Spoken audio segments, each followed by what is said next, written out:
Howdy folks, Jambareeqi here, and it's time to get a bit whimsical as we talk about My Little Pony Friendship is Magic. Based on the hit-selling toy line, My Little Pony Friendship is Magic is a show set in the world of Equestria, an enchanting place inhabited by magical talking ponies. It centres on a bookworm called Twilight Sparkle, who is given the royal duty of studying friendship, with help from her friends Pinkie Pie, Applejack, Fluttershy, Rainbow Dash and Rarity. I personally really like Friendship is Magic. It's a colourful and cute show with lovable characters, important morals, high quality animation and wonderful humour. Seriously, this show makes me laugh so much. Despite being inspired by a franchise designed to sell toys, it's actually a solid cartoon series that respects its young audience and approaches its valuable lessons with clever maturity. It's such a good show that its appeal has actually enchanted many adults too, including myself.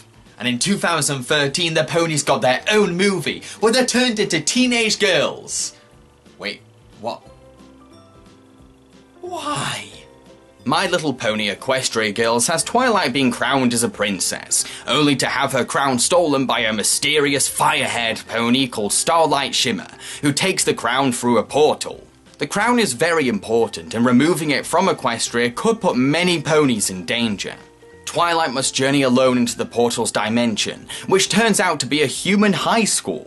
Twilight is transformed into a human herself and meets the human doppelgangers of her friends. It's up to Twilight to retrieve her crown by winning against Starlight Shimmer in the high school prom queen election. But it won't be easy because she's only just joined this school. Can she win the affection of these students, or will her pony instincts ruin her reputation? Right from the get-go, the premise for this movie is immensely underwhelming. Why take something as fantastical as magic ponies and turn it into a plain high school story about the prom? Yes, they call it the full formal in this movie, but it's the same thing. It seems like something a dumb Hollywood studio would do after bagging the rights to a popular franchise like My Little Pony. The end result is an uncomfortably forced attempt to mould the whole idea of My Little Pony into a washed-out teen movie packed with such cliches as the cliques, the catty mean girl, and the upcoming prom everyone is excited about. It's embarrassing. The movie's decision to shift its focus from the enchanting world of Equestria to a generic high school also ends up really undermining and diluting the urgency of the situation that's putting thousands of ponies in danger. The movie is so determined to be a traditional high school flick and follow all the genre's conventions that it often feels like it's brushing the whole stolen crown situation under the rug. Yes, Twilight brings up the crown now and again, but she doesn't exactly go to necessary lengths to save it. Instead, her character's motives are manipulated into being more invested in the high school environment around her. It's so cringy seeing how far the movie will go to make this less of a My Little Pony story and more of a bland teen comedy set in a high school. Sure, it's kind of cool seeing the MLP characters as teenage humans, but the novelty of witnessing their new designs isn't enough to hold an entire 71-minute movie together. This makes the whole film feel very gimmicky, as if its whole appeal relies solely on seeing Twilight and her friends with hands instead of hooves. In addition, Equestria Girls doesn't exactly provide a cinematic movie experience. It plays out more like a long episode of My Little Pony. The movie's opening doesn't take time to establish Equestria and rushes Twilight into another world very quickly, which not only diminishes the point of making this story into a feature, but also really alienates newcomers to the franchise. You do need to be well associated with these characters to appreciate their transitions into humans and feel connected to what's at stake. This means that only die-hard fans will get the full intended experience the film wants audiences to have, which isn't fair on those who are being introduced to My Little Pony for the first time and stops the film from having a solid beginning-to-end movie narrative. Yes, this movie was made for the fans, and you know what? That's actually a problem. It's putting fan service before good filmmaking. If only a select few from a niche crowd can appreciate, enjoy, and understand this movie, then how can it stand on its own as a film? I'm going to give 0 points to the content. Twilight Sparkle is an intelligent, level-headed and sensible character. I do admire how she always tries to do the right thing, empathises with everyone around her, and never gives up, no matter how bad things get. However, the movie is less interested in utilising her positive traits and more focused on pulling off the one joke of, "She's a pony in a human's body! Look at her doing all these silly things! Humans don't do that! She looks ridiculous!" Which is a gag that drags on for way too long and makes the comedy feel very forced. The human counterparts of Twilight's pony friends do retain the charm and appeal of their predecessors though. Rainbow Dash is a fun and brash sports jock whose athletic talents are impressively entertaining.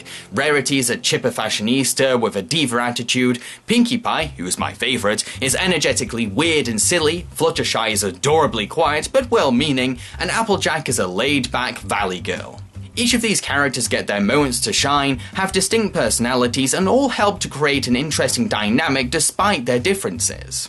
Spike the Dragon, who follows Twilight through the portal, mainly serves as Twilight's advisor and conscience in the human world, often reminding Twilight to be careful or calming her down when her emotions are heightened. However, the choice to include him at Twilight's side does take away potential empathy we could express for Twilight. Twilight seems less alienated and alone when she's got someone from Equestria with her.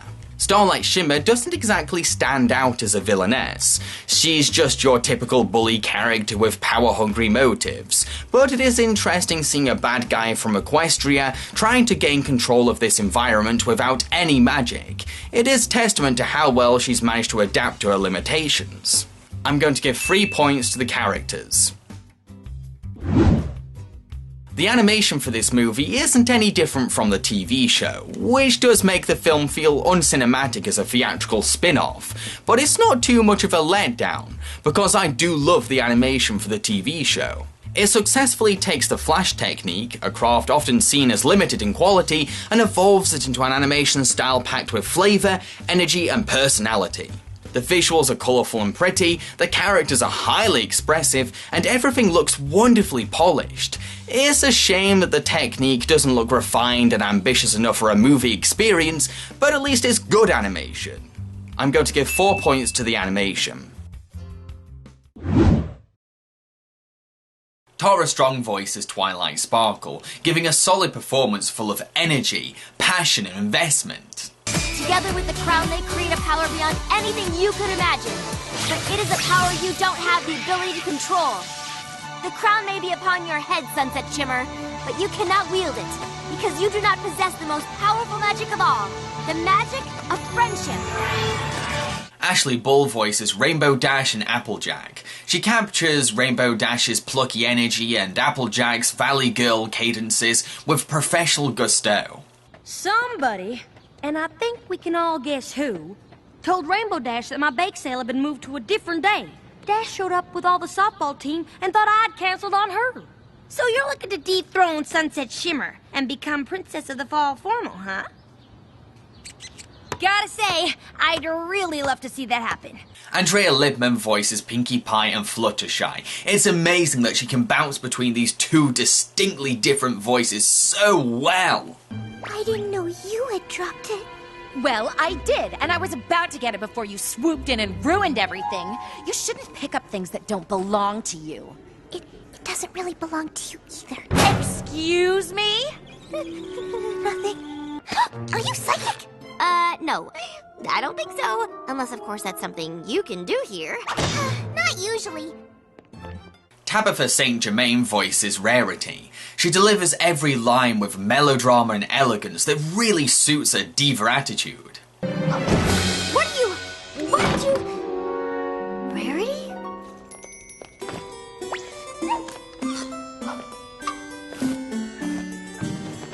Perfect. Oh, yes, this is good. No one will recognize you. Why wouldn't I want to be? And we'll need a disguise for your dog, which is too bad.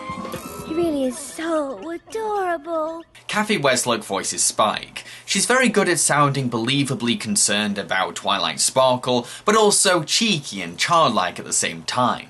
Oh, what are we gonna do? We tell them the truth. Let them know what's really at stake if you don't get the crown tonight. They'll help us figure something out. But what if they won't? What if when they find out just how different I really am? Twilight Twilight, these girls rallied around you because they saw what was in your heart. They aren't gonna feel any differently about you when they find out you're a pony princess in Equestria. Nope, she's pretty much spot on. He can talk! Oh yeah! And back where I come from, I'm not even a dog! I'm a ferocious, fire-breathing dragon! Rebecca Shoy voices Sunset Shimmer. She sounds like she's having such fun behind the microphone, eating up her words as a campy, one-dimensional villainess. Can't believe I didn't recognize you earlier. Should have known Princess Celestia would send her prized pupil here after my crown. And her little dog, too. It's my crown. Whatever. This is just a minor setback for me. You don't know the first thing about this place, and I already rule it. I'm going to give 5 points to the voice acting. The music for Equestria Girls is pretty much made up of bubblegum pop, cutesy tunes, and other pieces designed for the cheery and colourful style of this franchise. Because the film is so uninspired though, the music doesn't have much creative freedom until the finale, when the fantastical elements of Equestria enter the high school setting. Before that climax arrives, the music is mainly just bubbly fodder sitting comfortably in the background without any opportunities to elevate its imagination. I'm going to give 3 points to the music. To conclude, My Little Pony Equestria Girls is a gimmicky and pointless movie that doesn't have much to offer, besides high school cliches and forced comedy.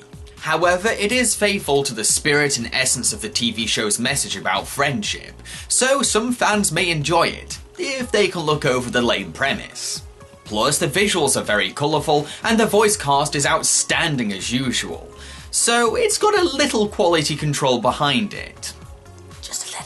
Equestria Girls has gained 15 points, which translates to 3 pony strawberries out of 5. If you enjoyed My Little Pony Friendship is Magic and Mean Girls, then this movie is totally for you.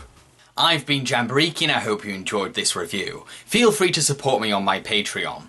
In the next episode of Jambareeqi Reviews, I'm going to talk about Arthur Christmas. Ho ho ho ho ho!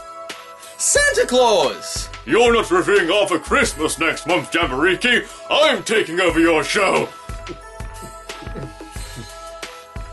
You look dreadful!